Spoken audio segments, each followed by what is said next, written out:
ನಮಸ್ಕಾರ ವೀಕ್ಷಕರೇ. ಅಲ್ಲೊಂದು ಇಲ್ಲೊಂದು ರಾಜ್ಯಗಳಲ್ಲಿ ಉಚಿತಗಳ ಮೂಲಕ ಅಧಿಕಾರ ಹಿಡಿದಿರೋ ಕಾಂಗ್ರೆಸ್ಗೆ ಮತ್ತೊಂದು ಶಾಕಿಂಗ್ ನ್ಯೂಸ್ ಸಿಗ್ತಾ ಇದೆ. ಕಾಂಗ್ರೆಸ್ ಆಡಳಿತ ಇರೋ ರಾಜ್ಯಗಳ ಪೈಕಿ ಒಬ್ಬ ಸಿಎಂ ಉಚಿತಗಳ ವಿರುದ್ಧ ಗುಡುಗಿದ್ದಾರೆ. ಕಾಂಗ್ರೆಸ್ ಕೊಡ್ತಾ ಇರೋ ಉಚಿತದಿಂದ ತಮ್ಮ ರಾಜ್ಯದ ಪರಿಸ್ಥಿತಿ ಏನಾಗಿದೆ ಅನ್ನೋದನ್ನ ಓಪನ್ ಸ್ಟೇಜ್ ನಲ್ಲಿ ಹೇಳಿರೋ ಅವರು ಕಾಂಗ್ರೆಸ್ಗೆ ಬಿಸಿ ತುಪ್ಪ ಹಾಕ್ತಾರಾ ಅನ್ನೋ ಅನುಮಾನಕ್ಕೆ ದಾರಿ ಮಾಡಿಕೊಟ್ಟಿದ್ದಾರೆ. ಆ ಸಿಎಂ ಹೇಳಿಕೆ, ನಡೆ, ನುಡಿ ಎಲ್ಲವನ್ನ ನೋಡ್ತಾ ಇದ್ರೆ ಅಸ್ಸಾಂ ಸಿಎಂ ಹಿಮಂತ್ ಬಿಸ್ವಾ ಸರ್ಮಾ ನೆನಪಾಗ್ತಾ ಇದ್ದಾರೆ ಅನ್ನೋ ಅಭಿಪ್ರಾಯಗಳು ಕೂಡ ಬರ್ತಾ ಇವೆ. ಅಲ್ಲದೆ ಅದೇ ಸಮ್ಮೇಳನದಲ್ಲಿ ಅವರು ಹೇಳಿರೋ ಒಂದೊಂದು ಮಾತು ಕೂಡ ಒಂದೊಂದು ಅರ್ಥವನ್ನ ಕೊಡ್ತಾ ಇದೆ. ಇತ್ತ ಪಕ್ಷದ ಹೈಕಮಾಂಡ್ ರಾಹುಲ್ ಗಾಂಧಿ ಗುಜರಾತ್ನಲ್ಲಿ ಕಾರ್ಯಕರ್ತರಿಗೆ ಗೆಲುವಿನ ಮಂತ್ರವನ್ನ ಹೇಳಿದ್ದಾರೆ. ಇಲ್ಲೂ ಕೂಡ ರಾಹುಲ್ ಮಾತುಗಳು ಮೋಟಿವೇಟ್ ಮಾಡೋ ಬದಲಿಗೆ ಟ್ರೋಲ್ ಮೆಟೀರಿಯಲ್ ಆಗಿದೆ. ಇದೆಲ್ಲವನ್ನ ಒನ್ ಬೈ ಒನ್ ವಿವರಿಸ್ತಾ ಹೋಗ್ತೀವಿ. ಈ ವಿಡಿಯೋವನ್ನ ತಪ್ಪದೆ ಕೊನೆ ತನಕ ನೋಡಿ. ಅದಕ್ಕೂ ಮುನ್ನ ಮೀಡಿಯಾ ಮಾನ್ಸ್ಟರ್ ಚಾನಲ್ ಅನ್ನ ತಪ್ಪದೆ ಸಬ್ಸ್ಕ್ರೈಬ್ ಮಾಡಿ. ಎಸ್, ಕೆಲವೊಂದು ವಿಷಯಗಳು ಭಾರತ ರಾಜಕೀಯದಲ್ಲಿ ಓಪನ್ ಸೀಕ್ರೆಟ್ ಅನ್ನೋ ಹಾಗಾಗಿದೆ. ಉದಾಹರಣೆಗೆ, ದೇಶ ವಿರೋಧಿ ಪಕ್ಷ ಅಂತ ಬಂದ್ರೆ ಮೊದಲು ಕಾಂಗ್ರೆಸ್ ಹೆಸರು ನೆನಪಾಗುತ್ತೆ ಅಂತ ಜನ ಹೇಳ್ತಾರೆ. ಅಂದಹಾಗೆ ಈ ಬೆಳವಣಿಗೆಗೆ ಕಾರಣ ಕಾಂಗ್ರೆಸ್ ಅಲ್ಲದೆ ಮತ್ಯಾರು ಅಲ್ಲ ಅನ್ನೋದು ಕೂಡ ಗೊತ್ತಿರೋದೆ. ಅದೇ ರೀತಿ ಚೆನ್ನಾಗಿ ಕೆಲಸ ಮಾಡೋ ನಾಯಕರು ಯಾರೂ ಕಾಂಗ್ರೆಸ್ನಲ್ಲಿ ಇಲ್ಲ, ಇದ್ದರೂ ಅವರು ಹೆಚ್ಚು ದಿನ ಪಕ್ಷದೊಳಗೆ ಇರಲ್ಲ ಅನ್ನೋ ಮಾತು ಕೂಡ ಹಳೇದೆ. ಅದಕ್ಕೆ ಸಾಕಷ್ಟು ಉದಾಹರಣೆಗಳನ್ನ ಕೊಡಬಹುದು. ಈಗ ಪ್ರಶ್ನೆ ಏನಂದ್ರೆ, ಈ ಉದಾಹರಣೆಗಳ ಸಾಲಿಗೆ ತೆಲಂಗಾಣ ಸಿಎಂ ರೇವಂತ್ ರೆಡ್ಡಿ ಕೂಡ ಸೇರ್ತಾರಾ ಅನ್ನೋದು. ಯಾಕಂದ್ರೆ ಈ ಬಾರಿ ಅವರು ತಿರುಗಿ ಬಿದ್ದಿರೋದು ತಮ್ಮದೇ ಪಕ್ಷದ ಮಹತ್ವದ ಯೋಜನೆ ಗ್ಯಾರಂಟಿಗಳ ವಿರುದ್ಧ. ಯಾವುದೋ ಗಡಿಬಿಡಿ ಸಂದರ್ಭದಲ್ಲಿ ಮೈಕ್ ಹಿಡಿದಾಗ ಏನೋ ಒಂದು ಹೇಳಿ ಕೊನೆಗೆ ಎಡವಟ್ಟಾಗಿದ್ರೆ ಅವರು ಹೇಳಿದ್ದೇ ಬೇರೆ ಅರ್ಥ, ಆಗಿದ್ದೇ ಬೇರೆ ತರ, ಹೇಳಿಕೆಯನ್ನ ತಿರುಚಲಾಗಿದೆ, ಹಾಗೆ ಹೀಗೆ ಅಂತ ಡ್ರಾಮಾ ಮಾಡಬಹುದಿತ್ತು. ಆದ್ರೆ ಈಗ ಹಾಗೆ ಆಗೋದಿಲ್ಲ. ದೊಡ್ಡ ಸಮಾವೇಶದಲ್ಲಿ ಹಿರಿಯ ಪತ್ರಕರ್ತರ ಮುಂದೆ ಗ್ಯಾರಂಟಿಗಳೇ ನಮಗೆ ಮುಳ್ಳಾಗ್ತಾ ಇದೆ ಅಂತ ನೀಟಾಗಿ ವಿವರಿಸಿದ್ದಾರೆ. ಪ್ರತಿಷ್ಠಿತ ರಾಷ್ಟ್ರೀಯ ಮಾಧ್ಯಮ ಇಂಡಿಯಾ ಟುಡೇ ನಡೆಸೋ ಕಾನ್ಕ್ಲೇವ್ ನಲ್ಲಿ ಭಾಗವಹಿಸಿದ್ದ ಸಿಎಂ ರೇವಂತ್ ರೆಡ್ಡಿಗೆ ರಾಜ್ಯದ ಆರ್ಥಿಕತೆ ಹೇಗಿದೆ ಅನ್ನೋ ಪ್ರಶ್ನೆ ಎದುರಾಗ್ತಾ ಹೋಗುತ್ತೆ. ಇನ್ಫ್ರಾಸ್ಟ್ರಕ್ಚರ್ ಎಕ್ಸ್ಪೆಂಡಿಚರ್ ಅದು ಇದು ಅಂತ ಮಾತಾಡ್ತಾ ಕೊನೆಗೆ ಗ್ಯಾರಂಟಿಗಳ ಬಗ್ಗೆ ಪ್ರಶ್ನೆ ಎದುರಾಗುತ್ತೆ. ಅದಕ್ಕೆ ಉತ್ತರಿಸೋ ರೇವಂತ್ ರೆಡ್ಡಿ, ಗ್ಯಾರಂಟಿಗಳು ನಮಗೆ ದೊಡ್ಡ ಹೊರೆ ಆಗ್ತಾ ಇದೆ ಅಂತ ಹೇಳ್ತಾರೆ. ಹಾಗೆ ಮುಂದುವರೆದು, ಎಲೆಕ್ಷನ್ ಟೈಮ್ ನಲ್ಲಿ ಅನೌನ್ಸ್ ಮಾಡುವಾಗ ಅಲ್ಲಿಂದ ಅಲ್ಲಿಗೆ ಅಡ್ಜಸ್ಟ್ ಆಗುತ್ತೆ ಅಂತ ಲೆಕ್ಕ ಹಾಕಿದ್ವಿ, ಆದ್ರೆ ಸಿಎಂ ಕುರ್ಚಿ ಮೇಲೆ ಕೂತಾದ್ಮೇಲೆ ಗೊತ್ತಾಗಿದ್ದು ಇದು ಅಂದುಕೊಂಡಷ್ಟು ಈಸಿ ಇಲ್ಲ ಅಂತ. ಪ್ರತಿ ತಿಂಗಳು ಅಭಿವೃದ್ಧಿ ಕೆಲಸಕ್ಕೆ ಕೊನೆ ಪಕ್ಷ 500 ಕೋಟಿಯನ್ನಾದ್ರೂ ಅಭಿವೃದ್ಧಿ ಕೆಲಸಗಳಿಗೆ ಹಾಕೋಣ ಅಂದ್ರೂ ಉಳಿತಾ ಇಲ್ಲ. ನಮ್ಮ ರಾಜ್ಯದ ಸಾಲ ಗಗನಕ್ಕೆ ಏರ್ತಾ ಇದೆ ಅಂತ ಹೇಳ್ತಾರೆ. ರೇವಂತ್ ರೆಡ್ಡಿ ಹೇಳಿಕೆ ರಾಷ್ಟ್ರೀಯ ಮಾಧ್ಯಮಗಳಲ್ಲಿ ಹೆಡ್ಲೈನ್ ಆಗೋದಕ್ಕೆ ಮೋರ್ ದೆನ್ ಎನಫ್ ಅನ್ನೋ ಹಾಗಿರುತ್ತೆ. ಆದ್ರೆ ಇದರ ಸೂಕ್ಷ್ಮತೆ ಅರ್ಥ ಆಗ್ತಾ ಇದ್ದ ಹಾಗೆ ಮೆಲ್ಲಗೆ ಪ್ಲೇಟ್ ಚೇಂಜ್ ಮಾಡೋ ರೆಡ್ಡಿ ಕೇಂದ್ರ ಸರ್ಕಾರ ಇದಕ್ಕೆ ಜವಾಬ್ದಾರಿ ಅಂತ ಬೆಂಬಿಸೋದಕ್ಕೆ ಯತ್ನಿಸ್ತಾರೆ. ಹೇಳೋದೆಲ್ಲ ಹೇಳಿ ಆದ್ಮೇಲೆ ಇವತ್ತು ಕೇಂದ್ರ ಸರ್ಕಾರ one nation one election, deal limitation ಇಂಥ ವಿಚಾರಗಳ ಬಗ್ಗೆ ಚರ್ಚೆ ಮಾಡ್ತಾ ಇದೆ, ತಲೆ ಕೆಡಿಸಿಕೊಳ್ತಾ ಇದೆ. ಆದ್ರೆ ಇದೆಲ್ಲದಕ್ಕಿಂತ ಮುಖ್ಯವಾಗಿ ತಲೆ ಕೆಡಿಸ್ಕೊಳ್ಬೇಕಾಗಿರೋದು ಉಚಿತಗಳ ಮೇಲೆ ಅಂತ ರೆಡ್ಡಿ ದೂರ್ತಾರೆ. ಮೇಲ್ನೋಟಕ್ಕೆ ಇದು ಡ್ಯಾಮೇಜ್ ಕಂಟ್ರೋಲ್ ಆದ್ರೂ ಮನದಾಳದ ಮಾತಿನ ಅರ್ಥ ಏನು ಅನ್ನೋದು ಈಗ ಜಗಜ್ಜಾಹೀರಾಗಿದೆ. ಅಂದಹಾಗೆ ಇದೊಂದು ಮಾತಿಗೆ ಅವರು ಪಕ್ಷ ಬಿಡೋ ನಿರ್ಧಾರ ಮಾಡಿದ್ದಾರೆ ಅಂತ ಹೇಗೆ ಗೆಸ್ ಮಾಡ್ತೀರಾ ಅಂತ ಕೇಳಿದ್ರೆ ಅದಕ್ಕೂ ಹಲವು ಕಾರಣಗಳಿವೆ. ಮೊದಲನೆಯದ್ದು, ಗ್ಯಾರಂಟಿಯಿಂದ ಸಮಸ್ಯೆ ಆಗ್ತಿರೋದನ್ನ ಹೇಳಬೇಕು ಅಂದಿದ್ರೆ ಒನ್ ಲೈನ್ ನಲ್ಲಿ ಹೇಳಿ ಮುಗಿಸ್ತಾ ಇದ್ರು. ಆದ್ರೆ ಇಷ್ಟು ಸವಿವರವಾಗಿ ಹೇಳಿದ್ದಾರೆ ಅಂದ್ರೆ ಇದು ಪಿನ್ ಟು ಪಿನ್ ಹೈಕಮಾಂಡ್ಗೆ ಅರ್ಥ ಆಗ್ಲಿ ಅನ್ನೋ ಉದ್ದೇಶ ಇರೋದು ಕ್ಲಿಯರ್ ಆಗುತ್ತೆ. ಗಾಂಧಿ ಕುಟುಂಬ ದೇಶಕ್ಕೆ ಪರವಾದ ಸಲಹೆಗಳನ್ನ ತಗೊಳ್ಳೋದಿಲ್ಲ ಅಂತ ಗೊತ್ತಿದ್ರು ಇದನ್ನ ಹೇಳಿರ್ಬೇಕಾದ್ರೆ ರೆಡ್ಡಿ ಎಲ್ಲದಕ್ಕೂ ರೆಡಿ ಆಗಿದ್ದಾರೆ ಅನ್ನೋ ಸೂಚನೆ ಕೊಟ್ಟಂತಾಗಿದೆ.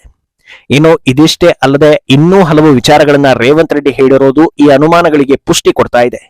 ತೆಲಂಗಾಣ ಅಭಿವೃದ್ಧಿ ಬಗ್ಗೆ ಸಾಕಷ್ಟು ಮಾಹಿತಿ ಬಿಚ್ಚಿಟ್ಟ ರೆಡ್ಡಿ, ನಮ್ಮ ರಾಜ್ಯವನ್ನ ಗುಜರಾತ್ಗಿಂತ ಜಾಸ್ತಿ ಅಭಿವೃದ್ಧಿ ಮಾಡ್ತೀವಿ ಅಂತ ಹೇಳ್ತಾರೆ.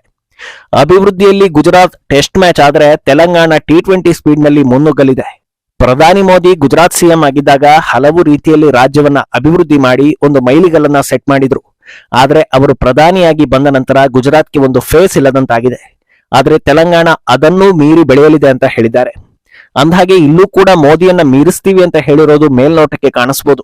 ಆದ್ರೆ ಅಭಿವೃದ್ಧಿ ವಿಚಾರದಲ್ಲಿ ಗುಜರಾತ್ ಟ್ರೆಂಡ್ ಸೆಟರ್ ಅನ್ನೋದನ್ನ ಪರೋಕ್ಷವಾಗಿ ಒಪ್ಕೊಂಡಿದ್ದಾರೆ ಅನ್ನೋದು ಕೂಡ ಹೈಲೈಟ್ ಆಗ್ತಾ ಇದೆ. ಇದನ್ನೆಲ್ಲ ಹೇಳಿದ ಬಳಿಕ ಮತ್ತೆ ಮೋದಿ ಬಗ್ಗೆ ಅಸಮಾಧಾನವನ್ನ ಹೊರಹಾಕೋ ರೇವಂತ್ ರೆಡ್ಡಿ, ಮೋದಿ ಬಿಜೆಪಿ ಆಡಳಿತ ಇರೋ ರಾಜ್ಯಗಳಿಗೆ ಯಥೇಚ್ಛವಾಗಿ ಅನುದಾನವನ್ನ ಕೊಡ್ತಾ ಇದ್ದಾರೆ, ಆದ್ರೆ ನಮಗೆ ಅಷ್ಟೊಂದು ಕೊಡ್ತಾ ಇಲ್ಲ, ತಾರತಮ್ಯ ಮಾಡಬಾರದು ಅಂತ ಹೇಳಿದ್ದಾರೆ.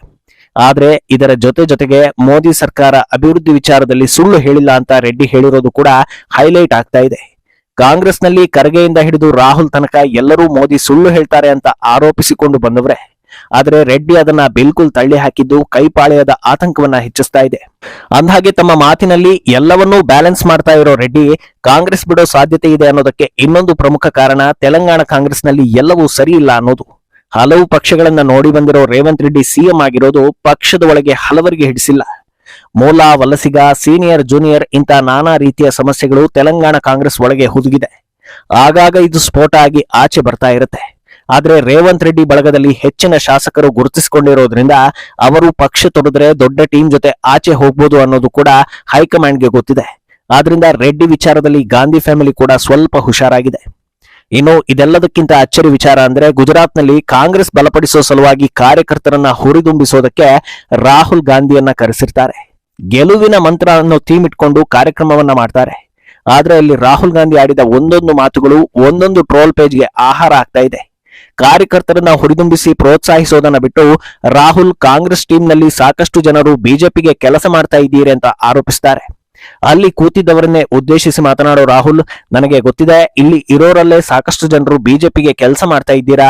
ಇನ್ನು ಮುಂದೆ ನಾವು ಫುಲ್ ಖಡಕ್ ಆಗಿ ಕೆಲಸ ಮಾಡ್ತೀವಿ. ನಮ್ಮ ಟೀಮ್ ನಲ್ಲಿ ಒಂದು 15 ಜನ ನಮ್ಮ ಪರ ಇಲ್ಲ ಅಂದ್ರೆ ಅವರನ್ನ ತೆಗೆದುಹಾಕಿ ಮುಂದಕ್ಕೆ ಹೋಗ್ತಾ ಇರ್ತೀವಿ. ಇನ್ನು ಮುಂದೆ ಒಳಗೊಳಗೆ ಬಿಜೆಪಿ ಕೆಲಸ ಮಾಡೋದನ್ನ ಬಿಟ್ಟು ಬಹಿರಂಗವಾಗಿ ಕಾಂಗ್ರೆಸ್ಗೆ ಕೆಲಸ ಮಾಡಿ ಅಂತ ವಾರ್ನಿಂಗ್ ಕೊಟ್ರು. ರಾಹುಲ್ ಭಾಷಣದ ಉದ್ದಕ್ಕೂ ಕಾರ್ಯಕರ್ತರು ಓ ಓ ಅಂತ ಘೋಷವಾಕ್ಯ ಹಾಕ್ತಾ ಇದ್ದಿದ್ರಿಂದ ಯಾರು ಯಾರನ್ನ ಮೋಟಿವೇಟ್ ಮಾಡ್ತಾ ಇದ್ದಾರೆ ಅಂತಲೇ ಗೊತ್ತಾಗದ ಹಾಗೆ ಆಗಿತ್ತು. ಇನ್ನು ರಾಹುಲ್ ಬಾಯಲ್ಲಿ ನಮ್ಮವರೇ ಬಿಜೆಪಿಗೆ ಕೆಲಸ ಮಾಡ್ತಾ ಇದ್ದಾರೆ ಅನ್ನೋ ಆರೋಪ ಕೇಳಿ ವಿಪಕ್ಷಗಳು ಹಾಗೂ ನೆಟ್ಟಿಗರು ರಾಹುಲ್ ಕಾಲೆಳಿತಾ ಇದ್ದಾರೆ. ಬೇರೆ ಯಾರೋ ಅಲ್ಲ, ಸ್ವತಃ ರಾಹುಲ್ ಗಾಂಧಿಯೇ ಬಿಜೆಪಿಗೆ ಕೆಲಸ ಮಾಡ್ತಾ ಇದ್ದಾರೆ ಅಂತ ಕೆಲವರು ಕಾಲೆಳೆಯೋ ಕೆಲಸ ಮಾಡ್ತಾ ಇದ್ದಾರೆ. ಅಲ್ಲದೆ ಕಾರ್ಯಕರ್ತರನ್ನ ಹುರಿದುಂಬಿಸೋದಕ್ಕೆ ಬರುವವರು ನೆಗೆಟಿವ್ಗಳನ್ನ ಪಾಸಿಟಿವ್ ಮಾಡಿ ಇನ್ನೂ ಹೆಚ್ಚು ಶ್ರಮ ಹಾಕುವಂತೆ ದಾರಿ ತೋರಿಸ್ತಾರೆ. ಆದ್ರೆ ರಾಹುಲ್ ಮುಲಾಜಿಲ್ಲದೆ 15 ಜನರನ್ನ ತೆಗಿತೀವಿ ಹಾಗೆ ಹೀಗೆ ಅಂತ ಹೇಳೋ ಮೂಲಕ ಅಲ್ಪ ಸ್ವಲ್ಪ ಕಾರ್ಯಕರ್ತರಿಗೂ ಬೇಸರವನ್ನ ಮೂಡಿಸಿ ಜನರನ್ನ ಕಳೆದುಕೊಳ್ತಾ ಇದ್ದಾರೆ ಅಂತ ಹೇಳ್ತಿದ್ದಾರೆ. ಇದು ನಾಯಕತ್ವದ ಲಕ್ಷಣ ಅಲ್ಲವೇ ಅಲ್ಲ ಅನ್ನೋ ಅಪಸ್ವರ ಕೂಡ ಎದ್ದಿದೆ. ರಾಹುಲ್ ಭಾಷಣದ ವಿಡಿಯೋ ಎಲ್ಲಾ ಕಡೆ ವೈರಲ್ ಆಗಿದ್ದು ಜನರು ಆಡಿಕೊಂಡು ನಗುವಂತಾಗಿದೆ. ಒಟ್ನಲ್ಲಿ ರೇವಂತ್ ರೆಡ್ಡಿ ಹೇಳಿಕೆ ಅವರ ಮುಂದಿನ ನಡೆಯನ್ನ ಸೂಚಿಸ್ತಾ ಇದೆಯೋ ಅನ್ನೋ ಅನುಮಾನ ಸೃಷ್ಟಿ ಮಾಡಿದೆ. ಸ್ವಂತ ಬಲದಿಂದ ಪಕ್ಷವನ್ನ ಅಧಿಕಾರಕ್ಕೆ ತಂದಿರೋ ರೆಡ್ಡಿಗೆ ಹೈಕಮಾಂಡ್ ಮೇಲೆ ಭಯ ಅಂತೂ ಖಂಡಿತ ಇಲ್ಲ. ಆದ್ರೆ ಹೈಕಮಾಂಡ್ಗೆ ಭಯ ಹುಟ್ಟಿದೆಯಾ ಅನ್ನೋದು ಸದ್ಯದ ಪ್ರಶ್ನೆ. ಈ ಬಗ್ಗೆ ನಿಮ್ಮ ಅಭಿಪ್ರಾಯವನ್ನ ತಪ್ಪದೆ ಕಾಮೆಂಟ್ ಮೂಲಕ ತಿಳಿಸಿ.